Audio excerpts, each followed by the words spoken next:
Praise the lord. Good morning. మన ప్రభువును రక్షకుడైన యేసుక్రీస్తు పరిశుద్ధ నామంలో యేసుతో అనుదినము అని ఈ పరిచర్య ద్వారా ప్రతిదినము దేవుని యొక్క శ్రేష్టమైన వాక్యం వింటున్న మీ అందరికీ నా హృదయపూర్వకమైన వందనములు. నా ప్రియ సహోదరి సహోదరుడా, చిన్న ప్రార్థన చేసుకుందాం. తరలించినట్లయితే, మహాగణుడవు పరిశుద్ధుడవు సకల ఆశీర్వాదములకు సమస్త దీవులకు కారణభూతుడా, ఈరోజు నీ కుమారులుగా నీ కుమార్తెలుగా నీ వాక్యాన్ని ధ్యానించుండగా నీవే మాతో మాట్లాడి మమ్మల్ని అందరినీ నీ వాక్కుతో సరిచేసి, నీ వాక్కుతో బుద్ధి చెప్పి, నీ వాక్కుతో మమ్మల్ని గద్దించి, నీ వాక్కుతో ప్రేమించి నీ కృపగల హస్తాలు మాకు తోడు దయచేయమని యేసయ్య పుణ్యనామంలో ప్రార్థించి వేడుకొనుచున్నాం మా పరమ తండ్రి. ఆమేన్. God bless you. దేవుడు ఈరోజు మనతో మాట్లాడుచున్న మాట ఏంటంటే, మనము ప్రార్థన చేస్తూ ఉంటాం. మన ప్రార్థన ఎట్లా ఉంటుందంటే, ఒక్కొక్కసారి మనం చేసే ప్రార్థన, ఈరోజు చేసే ప్రార్థన, అలాగే నిన్న చేసే ప్రార్థన, రేపు చేయబోయే ప్రార్థన బేరీజు వేసుకుంటే నిజానికి ఏదైనా ఒక రికార్డ్ ఆన్ చేసుకొని మనం ప్రార్థన చేసినప్పుడు కానీ రికార్డ్ ఆన్ చేస్తే ఖచ్చితంగా నిన్న చేసిన ప్రార్థన, ఈరోజు చేసిన ప్రార్థన, రేపు చేయబోయే ప్రార్థన అన్నీ కూడా ఈక్వల్గా అదే మాటలతో మనం వచ్చిస్తూ ఉంటాం. దేవుని సన్నిధిలో దేవుని నామాన్ని ప్రార్థనలో మనం మాట్లాడుతూ ఉంటాం. మన ప్రార్థన అలా ఉండకూడదు. మన ప్రార్థన ఎప్పుడు ఎలా ఉండాలంటే, వాక్యము చదివి వాక్యము ద్వారా మనం ప్రార్థన చేస్తే మన ప్రార్థనలో మార్పులు ఉంటాయి. అంటే వాక్యము ఎత్తిపెట్టి ప్రార్థన చేసేవారిగా ఉండాలి. అప్పుడు ఈరోజు చేసే ప్రార్థన, రేపు చేసే ప్రార్థన, నిన్న చేసే ప్రార్థన చూస్తే మనం ఒకే రోజు ఒకే వాక్యం చదువుతాం కదా, అలా డైలీ చదువుకుంటూ వస్తామేమో. ఆ యొక్క వాక్యములో ఉన్నటువంటి నీకు హృదయానికి తాకినటువంటి మాటను ఎత్తిపెట్టి ఎప్పుడైతే ప్రార్థన చేస్తావో నా ప్రియ సహోదరి సహోదరుడా, మన ప్రార్థన దేవునికి ఇంపైన ప్రార్థనగా ఉంటుంది. మనం ఎలా ప్రార్థన చేసినా దేవుడు వింటాడు, కాదనట్లేదు. కానీ మనం ఏ పాపము లేకుండా నిర్మలమైన మనసుతో దేవుని సన్నిధిలో ప్రార్థన చేస్తే ఖచ్చితంగా ఆ ప్రార్థన దేవుడు వింటాడు. అడిగే ప్రతి విషయాన్ని కూడా మనం పొందుకుంటాం. అడుగుట్లో కూడా కొంత డిఫరెన్స్ ఉందండి. కొంతమంది మాట్లాడతారు, ఆ మాట్లాడే మాటలు వింటుంటే చాలా విసుగు కలుగుతూ ఉంటుంది. ఎప్పుడు ఆపేస్తారా వెళ్ళి మాటలు అన్నట్టుగా ఉంటాయి. కొంతమంది మాట్లాడితే ఎలా ఉంటుంది అంటే అండి, వీరు ఇంకా మాట్లాడితే బాగుండు అనే విధంగా మాటలు ఉంటాయి. కొంతమంది మాట్లాడే మాటలో నేర్పరితనం ఉంటుంది. కొంతమంది మాట్లాడే విధానంలో ఏం మాట్లాడుతున్నారో వారికే తెలియనట్లుగా ఉంటుంది. అందుకని మనం మాట్లాడే విధానంలో ఒక్కొక్కసారి మనం వింటాం. ఏమని వింటామంటే, ఏం మాయ చేశాడండి అతన్ని, ఏ మాట మాట్లాడి అతని యొక్క హృదయాన్ని గెలిచేసుకుంది అని కొన్ని మాటలు మనం సహజంగా మాట్లాడుకుంటూ ఉంటాం. అంటే వారు మాట్లాడే విధానంలో ఎంత కఠినుడైనప్పటికీ కూడా వీరు మాట్లాడితే, నేర్పరితనంగా ఉన్నవారు మాట్లాడితే ఖచ్చితంగా ఎవరైనా ఆ మాటలో పడిపోవలసిందే. అట్లా దేవుని సన్నిధిలో ప్రార్థన అనేది ప్రభుతో మాట్లాడుకునేది, ప్రభు మనతో మాట్లాడేది. కనుక మనం మాట్లాడే ప్రతి మాట ప్రార్థనలో దేవునికి ఇంపైన మాటగా ఉండాలి. ఏది పడితే అది మాట్లాడటం కాదు. కాబట్టి దేవునికి ఇంపైన మాటలుగా ఉండాలి అంటే మన ప్రార్థన ఎలా ఉండాలంటే, మొట్టమొదటిగా మన ప్రార్థన ఏకాంతంగా రహస్యమందు మన గదిలోనికి వెళ్ళి ప్రార్థన చేసుకోవాలి. అది దేవునికి మనకు మధ్య జరుగుతున్నటువంటి సంభాషణ. అది ఎవరు చూడవలసింది కాదు, ఎవరో చూస్తున్నారని ప్రార్థన చేయటం కాదు, అది వేషధారణ అయిపోతుంది.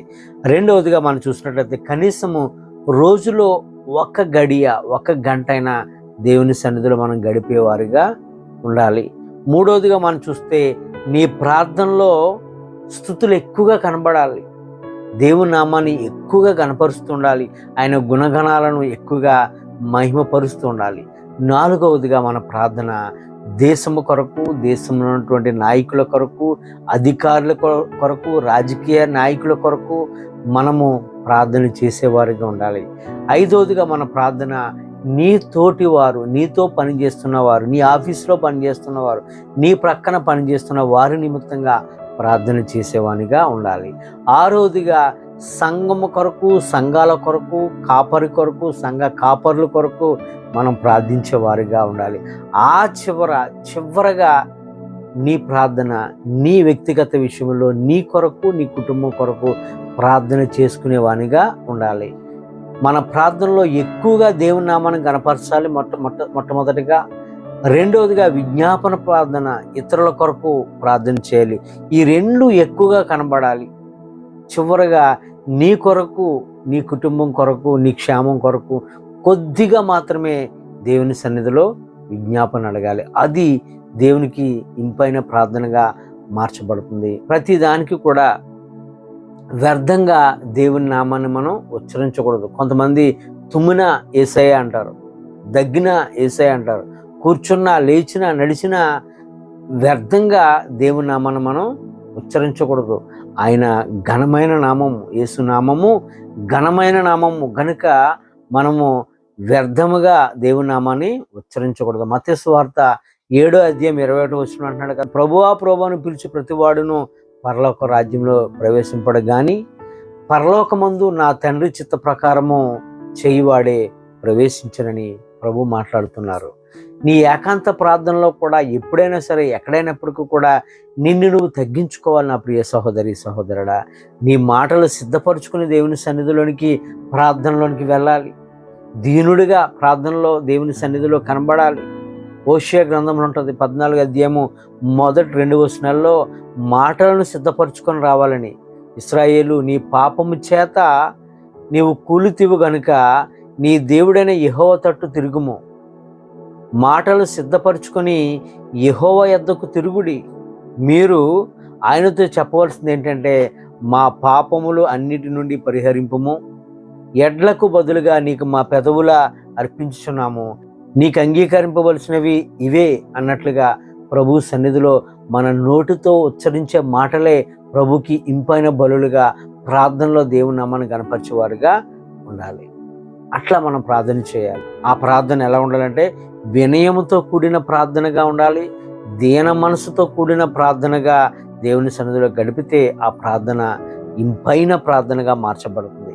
ఏది పడితే అది మనం మాట్లాడేయటం కాదు. ప్రార్థనలో నిర్గమాకాండము 20వ అధ్యాయము 7వ వచనంలోను, ద్వితీయోపదేశ కాండము 5వ అధ్యాయము 11వ వచనంలో కూడా ప్రభు అంటున్నారు, నీ దేవుడైన యెహోవా నామమును వ్యర్థముగా ఉచ్చరింపొద్దు.